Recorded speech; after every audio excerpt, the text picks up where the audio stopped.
Okay, here we go. We are live again. Hi, everybody. I want to get straight into things today because I've got a rearranged group coaching call straight after this session. I know that some of you are on this call are going to be on that call as well, and that's going to run for a couple of hours. So I want to give you the opportunity to stretch your legs and top up your refreshments. But today we're going to get into the confidence system again. And over the last couple of weeks, I've been sharing with you the confidence system and the confidence roadmap, actually. And if you implement that roadmap into your business, it's going to mean that you're going to be able to build and grow your business in such a way that it gives you clarity, control, and confidence, even in the present economic climate. Now, actually, what I'll do is I'll just bring it up while I think on so you can see what I'm actually talking about. Can somebody just give me a thumbs up? Let me know they can see my screen. Okay, brilliant. So far in this roadmap, we covered in step one, clarity, and asked the question, what lifestyle do you want to enjoy? And what does your business need to look like to be able to provide that lifestyle for you? Then in step two, we stepped into obstacles. What might get in the way of you achieving the dream that you created in the clarity step? Step three was all about, we answered the question, what do you do to create a plan that's going to overcome the obstacles so that you can move forward consistently? And step four is finance. And in there, we're answering the question, does the plan work financially? Also, what needs to be in place for you to be able to build and grow a profitable, cash-rich business? Step four is income. We're answering the question, how do you go about creating a consistently profitable income without you constantly feeling like you have to force things? And once the income starts improving, the next big question becomes, can the business actually deliver consistently without everything depending on you? And that's what today's live is all about, delivery. By the way, if anybody would like a copy of the roadmap, just drop the word roadmap into the comments or DM me and I'll get it over to you. Okay, let's just move the roadmap out of the way a minute and talk about delivery. Now, when most people hear the word delivery, I believe they immediately think about delivering the product, delivering the service, delivering to the customer. But for me, delivery is so much more than that, because delivery is also about delivering profit, delivering cash, delivering consistency, delivering confidence, delivering a great customer experience, delivering a great environment in which the team can thrive. And ultimately, it's about delivering freedom for the business owner. Because there's no point in building a business that grows if that growth just creates more chaos. So let me ask you, how dependent is your business on you right now? If you were to take a month off, would the business continue operating smoothly without you, or would everything begin to slow down, maybe even break down, or would it have to wait for your input? Because one of the biggest traps that many businesses fall into is this: they become the system. The business owner becomes the system. And at first, we can fool ourselves into thinking that it's born out of high standards, because you often hear people say things like, if you want the job done right, you have to do it yourself. But I want to challenge that thinking for a moment. That's not, for me, usually a sign of high standards. It's usually a sign that the systems are still trapped inside the owner's head. And if the only place the business knows how to operate is inside your head, the business is really going to struggle with growth. And it'll never really be able to give you the freedom that you're looking for. And I learned that painful lesson some years ago in my hospitality businesses. I had bars, restaurants, and hotels. And there were times, and periods of time, where I was working ridiculous hours. 90-hour weeks were pretty much the norm, as was the constant firefighting, the constant interruptions, and the constant pressure. But eventually I realized something really important. The business didn't actually have good systems. It had me. It had Kevin. And that's exhausting. So I started improving and systemizing just about everything. Checklists, processes, opening routines, closing routines, kitchen systems, customer service standards, cleaning schedules, stock controls, training systems. Just about everything got systemized. And over time, something incredible happened. It happened pretty quickly, actually. The business became more consistent. The team became more confident. The customer experience improved, profit improved, and my hours dropped dramatically from around 90 hours a week to less than 20. Now, that didn't happen because I worked harder. It happened because the systems got stronger. And this is where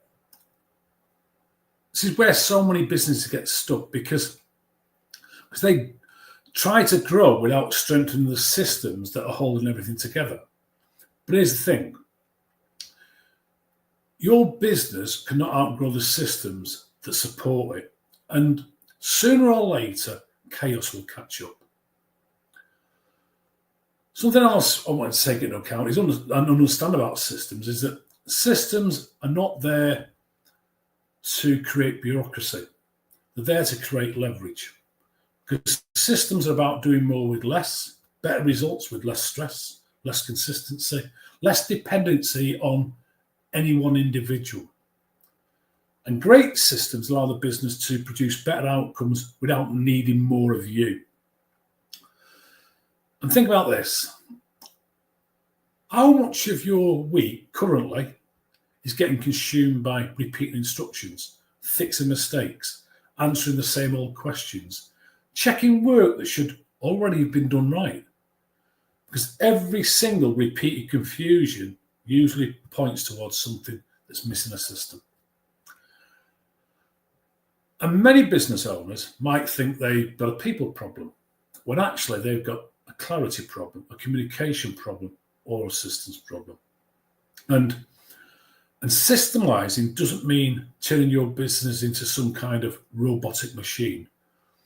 Because the truth is the system should never destroy the customer experience. In actual fact, the customers should drive the systems.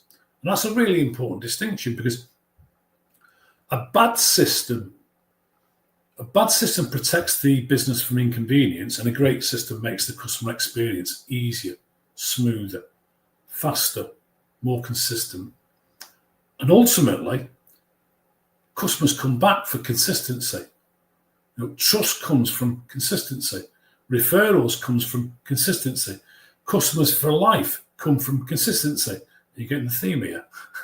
And one of the biggest opportunities in business is actually creating customers for life. Not one-off transactions, but long-lasting relationships. Because the most profitable customer is often not the new customer. It's the existing customer that comes back time and time again and brings other people with them. So, let me ask you, how intentional is your customer experience really? What happens when somebody buys from you? What systems have you got in place to follow up, to check satisfaction, to create loyalty, to encourage referrals, to deliver consistently? Or are you still relying on memory and good intentions? Because here's the thing, good intentions don't scale. Systems do. Now, one of the ways I like to look at and explain systems is imagine your business, it's a bit like a conveyor belt where every part of the business needs to feed into the next. Marketing, sales, operations, customer experience, finance, delivery, HR, retention, everything. And all those systems need to work together in unison to create the desired output. But if one of those interconnecting cogs in that machine breaks down, then the whole customer experience gets affected. And I want to point out that you don't systemize for the sake of having systems. You systemize to move your business closer to your vision. And that's a really huge distinction because not every checklist is valuable.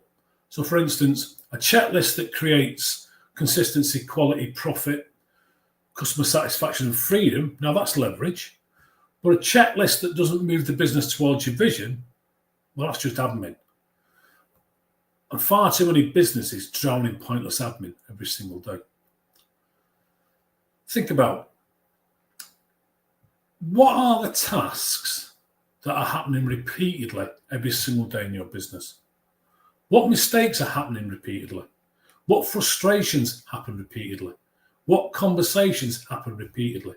What fires keep reigniting? Because repeated problems usually indicate one thing: something needs systemizing. Something else to consider is this: if something's happening on a daily basis, it might need systemizing before or more than something that happens monthly, which means the first systems to build are the most repeated activities, not the occasional ones. Now, in my experience, I found that some business owners resist systems because they think systems remove flexibility. But I and my clients would argue against that, because what we found is that great systems create freedom. Freedom for the owner, freedom for the team, and freedom for the customer, because consistency reduces stress and confidence increases when everybody knows what good looks like, what the process is, and what the expected outcome is. Another shift that happens when systems improve is that the business stops depending on heroic effort and starts depending on reliable processes. And that's a much healthier business, because heroic effort is just so exhausting. Now, let me ask you this. If your business doubled its turnover tomorrow, would your current systems cope? Would the customer experience stay consistent? Would the team know what to do? Would quality remain high? Or would growth expose cracks that already exist? And would any of those cracks turn into gaping chasms? Because growth rarely fixes operational problems. It nearly always magnifies them. And this is why delivery is such an important step inside the confident roadmap, because confidence doesn't just come from selling well, it comes from knowing that the business can consistently deliver. Deliver without chaos, without dependency, without constant firefighting. Okay, your momentum move for today. Write down every single repeated task in your business: daily tasks, weekly tasks, monthly tasks, quarterly tasks, annual tasks. And then ask yourself, which of these tasks currently relies too heavily on me? And which ones that, if they were simplified, systemized properly, would save the most time, energy, money, and your blinking sanity? Start there. Start there, not with perfection, but with progress. Okay, before I forget, I'm giving away my latest ebook, 44 Lessons Learned from 44 Years of Business. If you'd like a copy of that, just drop the word lessons and I'll send it over. And if this session has made you realize that there's a systems gap that's creating perhaps stress, inconsistency, or perhaps some operational chaos in your business, then DM me or follow the link in the comments and we can arrange a conversation. And in that conversation, we'll identify where the bottlenecks are, where the business is too dependent on you, and where stronger systems could create for you something that's far more consistent, profitable, and give you more freedom. Okay, remember that the next level of growth is not about you working harder. It's about building a business that works. So until the next live, which is going to be Monday, same time, same place, go have a cracking weekend and create for yourself some real momentum. Thanks for watching.